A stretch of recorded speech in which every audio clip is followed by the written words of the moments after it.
और मान्यवर, ये जब मैं विधेयक लेकर आया हूं तब मैं इस महान सदन को बताना चाहता हूं कि 4 विधेयक को जिसको ये रिप्लेस करेगा, उसके पासपोर्ट एक्ट में यात्रा दस्तावेजों की पासपोर्ट और वीजा की जो आवश्यकता है इसको पुख्ता करेगा। विदेशियों का पंजीकरण अधिनियम 1939 उसको भी और पुख्ता करेगा। विदेशी अधिनियम 1946 इसको अवैध रूप से रह रहे विदेशियों को प्रतिबंधित करने का केंद्र में रखकर कानून को अंदर बदलाव किया गया है और कुछ विशेष रोजगार के क्षेत्र में या विशेष गतिविधियों से में भारत को भागीदार बनाने की दृष्टि से जो आते हैं उनके लिए व्यवस्था भी की है। कानूनी प्रावधानों के साथ साथ उल्लंघन पर दंडात्मक कार्यवाही भी हमने इसके अंदर समाहित करी है और अप्रवास अधिनियम 2002 इसमें विदेशियों को लाने में वाहकों की जिम्मेदारी बिल को भी हमें इसमें थोड़ा परिवर्तित कर पुनर्स्थापन किया है। मान्यवर, ये तीनों बिल 1920, 1939 और 1946 ये देश आजाद होने के पहले ब्रिटेन की पार्लियामेंट में बने थे। आज हमारी पूरी अप्रवासन नीति नए भारत की नई पार्लियामेंट के अंदर बनने जा रही है। एक ऐतिहासिक बात, हमारे देश की इतनी महत्वपूर्ण नीति जो देश की सुरक्षा भी सुनिश्चित करती है, व्यापार भी सुनिश्चित करती है, विकास भी सुनिश्चित करती है, वो विदेश की पार्लियामेंट में बनी थी और विदेश के सांसदों ने इस पर हमारे भले की चिंता की थी। आज कम से कम 30 सांसदों ने इस पर अपना कमेंट दिया, इसमें एक भी विदेशी नहीं है और पार्लियामेंट भी हमारी है। मान्यवर, ये हमारे लिए गौरव की बात है। मान्यवर, ये प्रथम और द्वितीय विश्व युद्ध की आपाधापी में ये बनाया गया था और अंग्रेज सरकार के हितों के रक्षण के लिए बनाया गया था। ये एक विकसित भारत की स्पर्धा, एक दौड़ शुरू होने के बाद अमृत काल के प्रथम चरण में बनाया गया है और भारत के हितों के लिए मान्यवर इसको बनाया गया है। ये चारों नियमों में अंतर्निहित निरंतरता और उद्देश्यों की समानता के साथ ढेर सारे ओवरलैपिंग थे, इसको हमने कम किया है। एजेंसियों के बीच में समन्वय की कमी को भी समाप्त किया है। डेटा प्रबंधन और सत्यापन दोनों की जटिलता को भी हमने समाप्त कर दिया है और दस्तावेजीकरण की दोहरी प्रक्रिया को भी हमने समाप्त कर दिया। कानूनों के बीच में जो विरोधाभासी प्रावधान थे, जो एक कानून में ठीक थे दूसरे कानून में ठीक नहीं थे, वो समाप्त कर अधिकारों के क्षेत्र की स्पष्टता भी हमने कर दी है।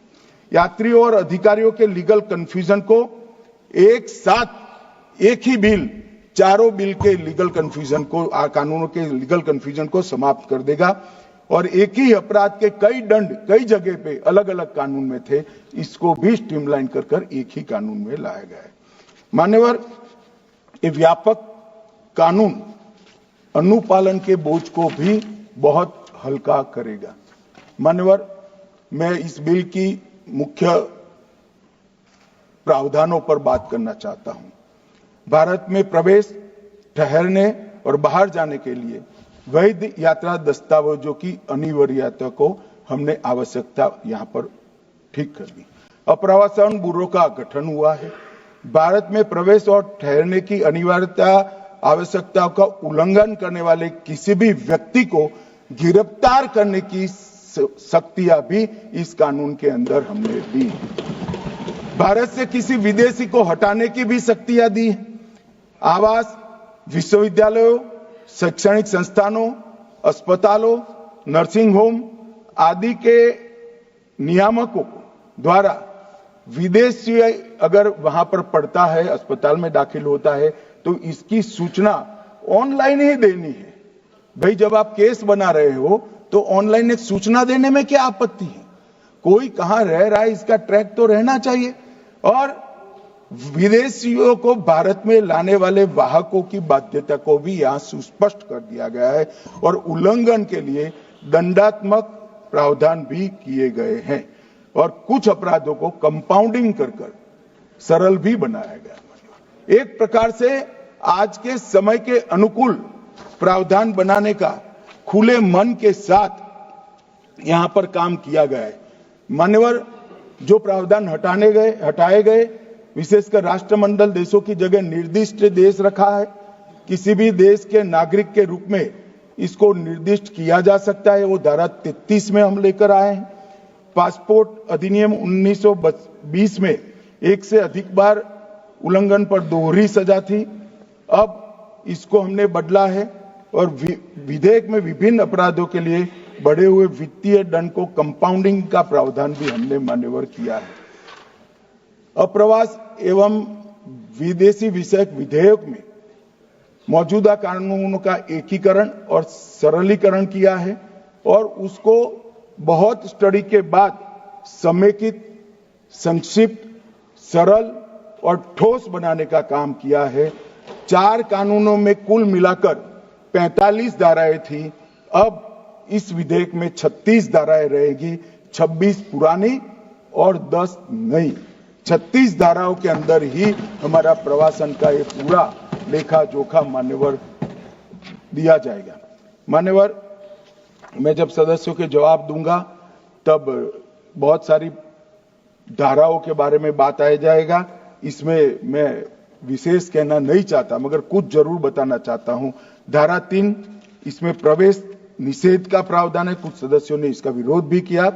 राष्ट्रीय सुरक्षा या सार्वजनिक स्वास्थ्य के लिए खतरा पाया जाएगा, उसको प्रवेश की अनुमति नहीं दी जाएगी। माननीय देश धर्मशाला नहीं है, जो चाहे जिस उद्देश्य से चाहे यहां आकर रह जाएगा, ऐसा नहीं होगा। कानूनी तरीके से देश के अंदर अपने देश को और हमारे देश को समृद्ध करने कोई आता है तो इसका स्वागत है, मगर सुरक्षा के लिए खतरा है, उसको रोकने का प्रावधान करने का हमारी संसद का अधिकार भी। मान्यवर, इसके साथ अब तक जो काली सूची एजेंसियां बनाती थी, इसकी कानूनी वैधता कुछ नहीं थी। अब ये ब्लैक लिस्ट को वैधानिक समर्थन देने का यहां पर काम हुआ है। मान्यवर, धारा 4, केंद्र सरकार भारत में प्रवेश के निर्दिष्ट बिंदुओं या बंदरगाहों को अधिसूचित कर सकती है। मान्यवर, किसी भी विदेश के नागरिक को भारत में आना है तो कौन से मार्ग से आना है वो तो तय करना पड़ेगा। हम इसको नोटिफाइड करेंगे। इतनी बड़ी लंबी समुद्री और भू सीमा के अंदर कोई कहीं से भी आ जाएगा, रोकने का कोई प्रावधान नहीं था, क्योंकि कुछ लोग मानते हैं कि रोकने की जरूरत ही नहीं है। मगर देश ऐसे नहीं चल सकते। देश की सुरक्षा का खतरा है, देश के अर्थतंत्र को नुकसान करने वालों से भी देश के खतरा है और ड्रग्स और हथियार लेकर आने वालों को भी रोकना पड़ेगा। तो जो निर्दिष्ट किए बिंदुओं के बंदरगाह और विमानगाहों के अलावे कहीं से भी आएगा तो उसको, चाहे भूमि सीमा हो, दरियाई सीमा हो या वायु सीमा, वो अधिसूचना के बगैर आएगा तो वो गैर कानूनी माना जाएगा। ब्यूरो ऑफ इमिग्रेशन, उसकी व्याख्या धारा 5 में की है। धारा 6 में विदेशों के पंजीकरण की बात की गई है। धारा 9 में विश्वविद्यालयों, शैक्षणिक संस्थाएं और हॉस्पिटलों का जिम्मेदारी धारा 9 और 10 में तय की है। धारा 11 में संरक्षित या प्रतिबंधित क्षेत्र के निषिद्ध स्थानों का दौरा भी रोका गया है।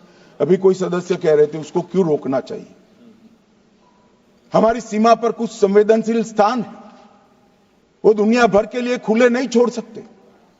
हमारी सेना के इंस्टॉलेशन है, वो दुनिया भर के लिए खुले नहीं छोड़ सकते हैं। और ये आज का नहीं है, जब आप सरकार में थे तब का है, मगर वो गैर कानूनी तरीके से होता था। अब हमने उसको कानूनी बनाया है, क्योंकि हम में हिम्मत है रोकने की। मान्यवर, धारा 18 जुर्माने का भुगतान करने के लिए वाहक का दायित्व तय किया है। 25 में अपराधों का कंपाउंडिंग किया है और धारा 23 और 24 इस अधिनियम के अन्य उपबंधों के लिए उल्लंघन के लिए जुर्माना और जेल की व्यवस्था इसके अंदर मान्यवर की गई है। धारा 30 में नियम बनाने की शक्ति भारत सरकार को दी है। धारा 15 राष्ट्रीयता का निर्धारण, ये शीर्षक हटाने का काम हमने किया है। धारा 7 बायोमेट्रिक जानकारी लेने को कानूनी बनाया गया है और एक प्रकार से पूरी व्यवस्था को वैज्ञानिक तरीके से एक कानून में बांधने का काम किया है। मान्यवर, वीजा की प्रक्रिया बहुत पुरानी है और ये हम जो सुधार लेकर आए हैं वो कोई नए नहीं है। 2010 में 5 देशों के नागरिकों को पर्यटन वीजा ऑनलाइन देने की शुरुआत हुई। 2010 से 14 के बीच में 7 देशों को बढ़ाया गया और अब ये सुविधा 169 देशों तक हमने की दी है कि आप आइए, आपका स्वागत है, आप टूरिज्म बढ़ाइए। मगर रजिस्ट्रेशन तो करना पड़ेगा ना कि वो विदेश से इस देश में इतने समय के लिए आए। कोई हमेशा के लिए नहीं रह सकता, इस देश का नागरिक नहीं बन सकता है, इसको रोकना पड़ेगा। आपके समय में सिर्फ 10 देशों तक था, उसको हमने 169 देशों तक पहुंचाने का था। मान्यवर, 31 नामित अंतर्राष्ट्रीय हवाई अड्डे और 6 प्रमुख बंदरगाहों अराइवल ऑन वीजा देने का काम हमने किया है और 2023 में आयुष वीजा की नई श्रेणी भी शुरू की है। अब ई वीजा की सुविधा 9 उप श्रेणियों के लिए की जाएगी। ई पर्यटन वीजा, ई व्यापार वीजा, ई चिकित्सा वीजा, ई चिकित्सा परिचारक वीजा, ई आयुष वीजा, ई परिचारक वीजा, ई छात्र वीजा और ई छात्र आश्रित वीजा। ये सारी श्रेणियों में ई वीजा का प्रोविजन कर विदेशियों को आने में हमने सरलता की है।